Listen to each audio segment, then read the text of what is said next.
How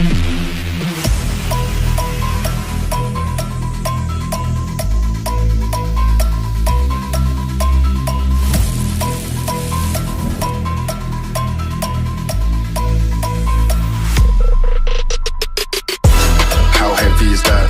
Light work with the bass on the track. Ini kali ini kita mau ngecek nih motor Dixon ya, Dixon Hall. Dia ada kasus hidup mesin digas mati. Apakah ada sistem gangguan di injeksinya atau bagaimana? Sekalian kita cek sekalian fitur-fiturnya yang ada di dalam ECU-nya. Kita coba menggunakan scanner MST 100 ya, biar lebih cepat dan lebih detail.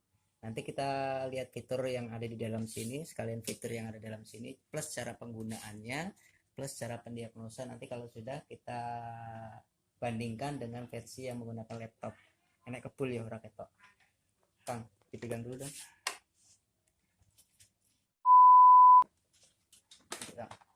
Nah, ini sekalian ngasih informasi ya bro ya, biar tidak kebingungan nih sesama kita.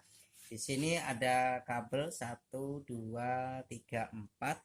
Untuk tipe kabel motor Yamaha injeksi yang dia punya versi kabel begini, berarti dia menggunakan main kabel power. Nah, jadi kita menggunakan main kabel power ini. Main kabel power. Nah, kayak gini bentuknya di Mas Aziz di beloknya, berarti biar nggak bingung cara pakainya. Di sini ada main kabel ya. Jadi kalau untuk, saya ulangi lagi, untuk versi Yamaha yang menggunakan tipe 1 kabel, dia harus membutuhkan arus 12 volt untuk inputan datanya ya. Ini dimasukkan ke dalam sini. Ini cara penggunaannya dulu ya bro ya. Di sini kita ada lubang nih. Nah, dimasukkan dulu ke sini, klik. Kemudian di sini ada kabel, coba dilepas mas. Kabel. Kemudian di sini ada kabel 2 ya. Nah di sini pun ada kabel-kabel 2.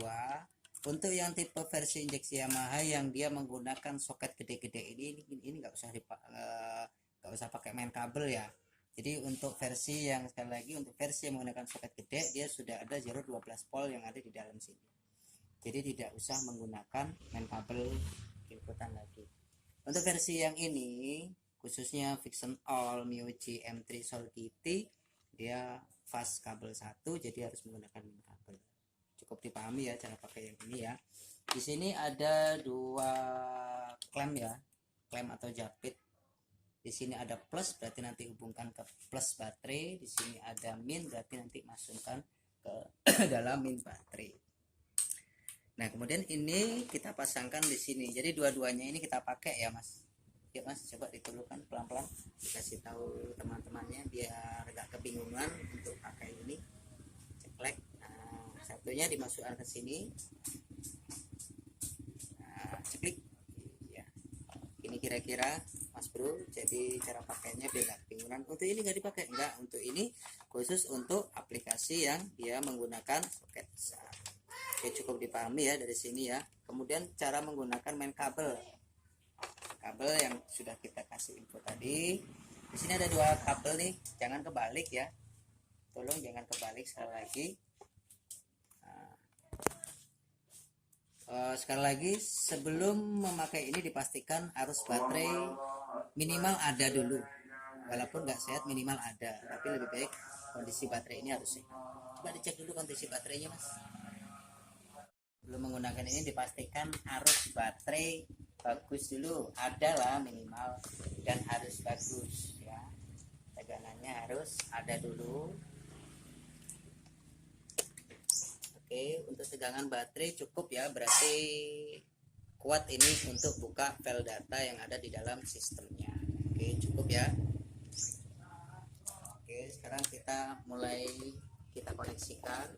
Sekali lagi, ini yang dihubungkan ini ya, kabel yang ada di motor kita hubungkan ke MST nya, kemudian masanya kita catatkan ke sini.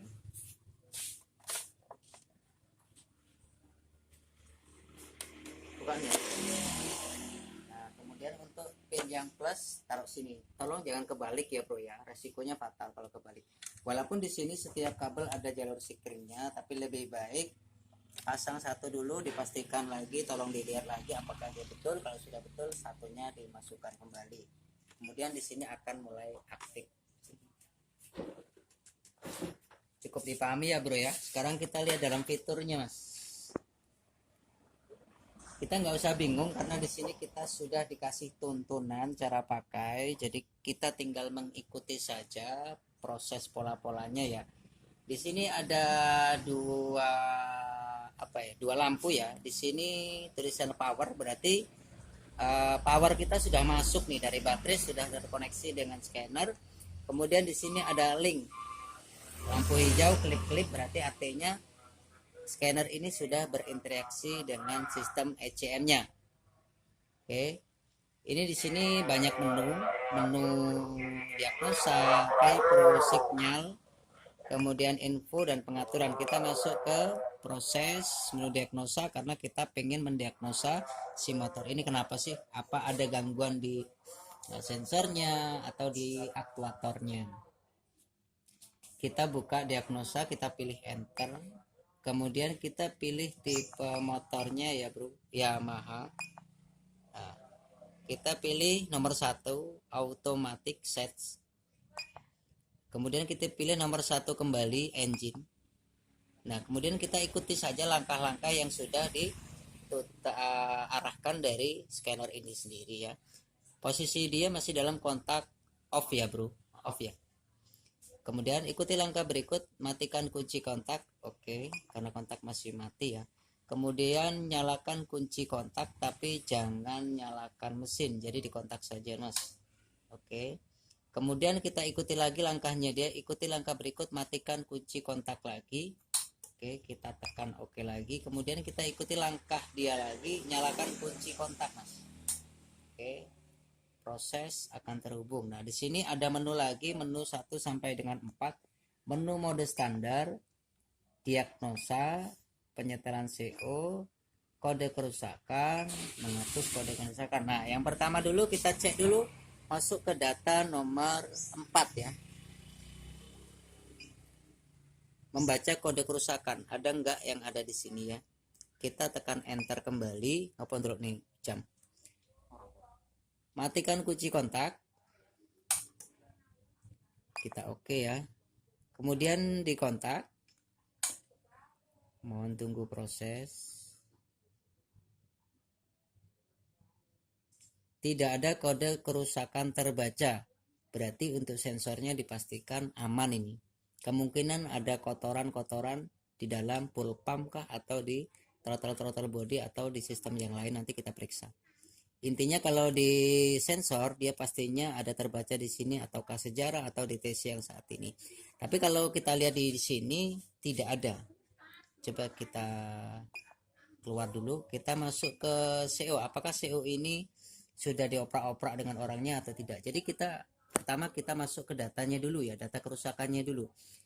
Nah, kita masuk ke CO-nya dulu, coba kita lihat, matikan kunci kontak. Ikutilah saja langkah-langkah yang ada di sini gitu kan. Kemudian nyalakan kunci kontak. Kemudian kita ikuti lagi ya kan, suruh matikan lagi kunci kontak.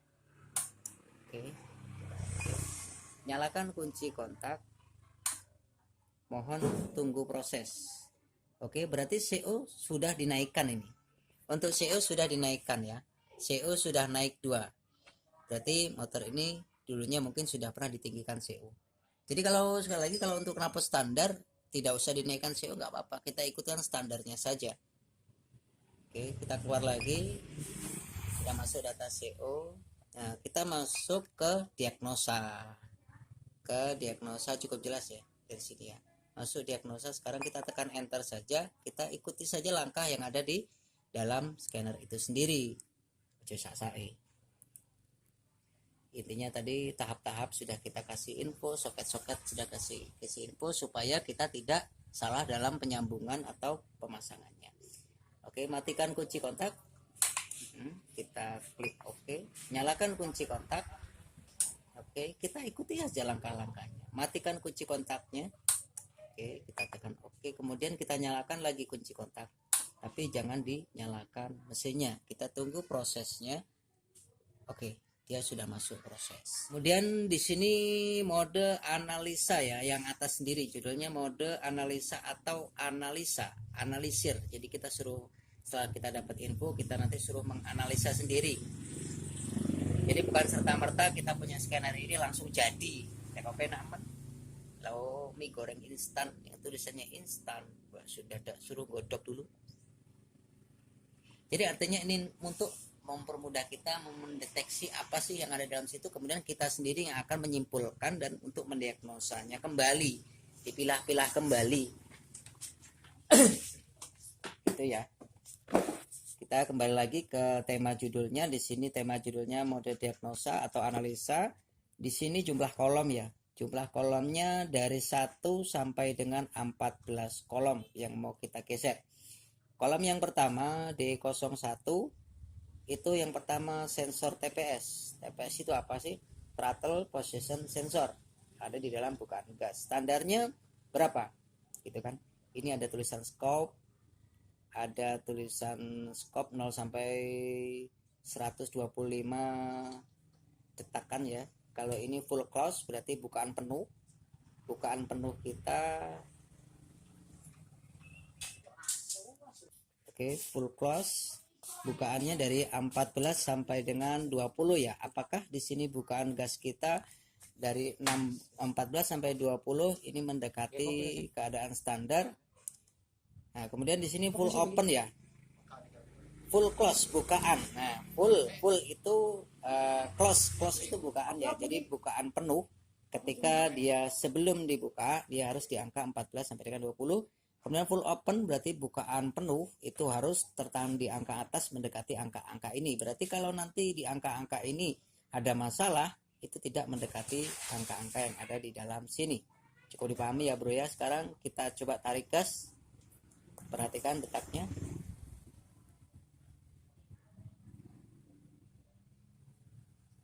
Tahan di atas. Oke. Bukaan gas penuh di angka 103 berarti mendekati. Full open bukaan penuh ya kan, open bukaan penuh itu 97 sampai 100 derajat Celcius berarti sensor ini masih dalam kategori bagus. Ketika kita full close, kita tutup penuh berarti masih dalam kategori aman. Oke, kita lanjut lagi kolom kedua, kita geser saja ke kanan. Oke, tekanan udara masuk nilainya 34,7 kPa ketika mesin menyala. Kemudian 98 sampai dengan 103 kPa dalam kondisi mesin diam. Tekanan udara masuk ini nanti masuknya ke panipul, jadi kita bisa mendeteksi kompresi juga hilang dari sini. Apakah dia turunnya nanti cepat atau dia lambat? Oke, sekarang kondisi dia mesin diam ya, kondisi mesin diam 98 sampai dengan 103 ya kan, ini 100,3 berarti masih aman ya. Masuk ke temperatur udara masuk podo wae kaya mau, kira-kira begitu, cuman ini masuknya ke Celcius, suhu sekitar. Masuk ke kolom 6, temperatur cairan pendingin 41 derajat Celcius. Rep value itu artinya batasan ya, nilai batasan. Value itu nilai, rep itu batasan ya, kira-kira begitu. Untuk nilai pembatasnya di angka 60 sampai 80 derajat Celcius dalam keadaan mesin dingin ini.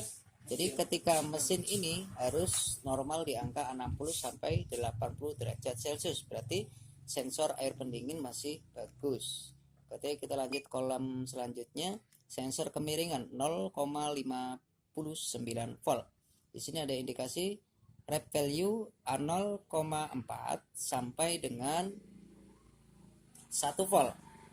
Keadaan normal. Nah, 0,59 berarti mendekati angka 0,4 sampai 1 volt, itu berarti sensor kemiringan kita masih bagus. Oke, cukup dipahami ya bro ya. Jadi kalau di sini ada indikasi 3,7 sampai 4,0 berarti motor ini habis roboh, tapi sensor ini belum bekerja.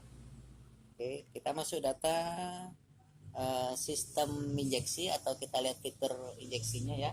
Untuk kolom yang selanjutnya nomor 9, tegangan baterai. Tegangan baterai kita 12,4. Rep value-nya normalnya harus 12 volt. Berarti indikasi baterai kita ini walaupun begitu keadaan tapi masih bagus. Oke, kita lanjut kolom seterusnya, kuil pengapian. Kalau Anda ingin lihat kuil kita masih bagus atau tidak, kita bisa ngeklik ini ya. Tekan enter, aktif 5 kali, lihat kuil harus memetikkan bunga api. Apakah kuil kita aktif atau tidak? Oke, pasang iki. Busi, sudah taruh di masa? Sudah. Kita klik ya. Di sini kalau di sini on off berarti kuil masih bekerja. Jadi motor berebut itu faktornya sangat banyak, tidak terpaku dalam satu pihak titik saja. Kita klik enter ya. Kita lihat dari sini, awas tangan di situ nyetrum. Wes, siap. Kita klik off on. Berarti sistem kuil masih bekerja. Ya, masih bekerja. Oke, kita lihat datanya di sana boleh, daripada nanti kita sambil mati penasaran. Ya, percikannya. Apakah itu sudah siap? Siap. Kita lihat percikannya, kita pastikan ini formula suara dulu ya. Wes ya, 1, 2, 3. Dihitung sampai 5 kali ya. Dipastikan kita aman dulu. Iya, 5. 5. Dah. Disubscribe loh, Le. Disubscribe. Kita masuk data lagi. Kuilnya berarti kuilnya Mas Tarno ini masih bagus. Sampai ke kulit. Ya kuwi sih kletik. Nah, sekarang injektor. Injektor itu nozzle ya. Nah, apakah Anda pengen tahu injektor kita masih berfungsi atau tidak, ataukah injektor ini mati? Karena berebut juga faktornya bisa dari injektor itu sendiri tidak aktif. Kita tekan dia on off dan di situ berbunyi berarti injektor kita dipastikan aman. Oke, kita klik enter. 1, 2, 3, 4. Nah, injektor kita dipastikan aman. Oke, kita masuk lagi data selanjutnya ya bro ya. Kita masuk data selanjutnya. Relay untuk kipas angin ya. Jadi kipas angin ini kalau dia tidak menyala, nah takutnya di suhu mesin yang kondisi 80 derajat Celcius ke atas dia akan overheat. Jadi kita kondisikan kipas ini mampu untuk mendinginkan suatu fase perjalanan air coolant-nya. Oke, kita cek kipas apakah dia hidup on off dan kipas akan bergerak. Oke, kipas masih bergerak berarti dipastikan kipas angin, sistem pendingin dan relaynya masih dalam kondisi prima.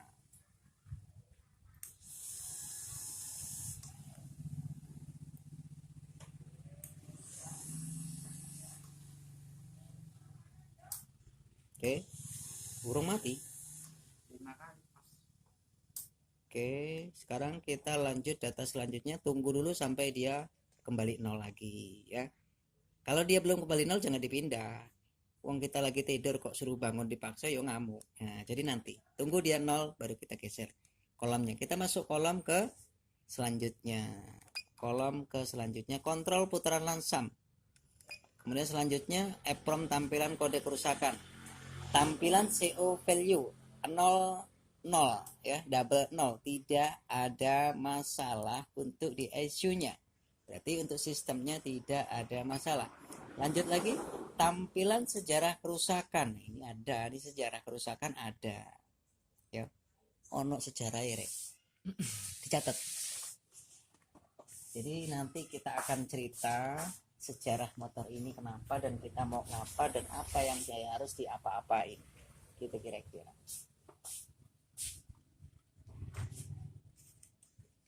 Kita harus tahu sejarahnya dulu, nanti baru kita buka sejarah itu apa, sejarah itu masih bisa dikondisikan atau tidak.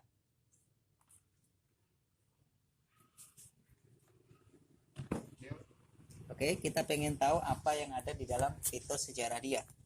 Kita tekan enter saja. Oke. Kode 46 ada indikasi aliran tegangan ke sistem injeksi tidak normal. Oh, kan? aliran tegangan ke sistem injeksi tidak normal. Kita data sejarah ya ini. Itu ada di kode 46. Nah, di situ nanti dibagi palang 3. Palang 3 aja. Sudah. Palang pertama kita suruh meriksa gimana aki kita. Kode 12 tidak dapat menerima sensor dari pulser. Start. Ya.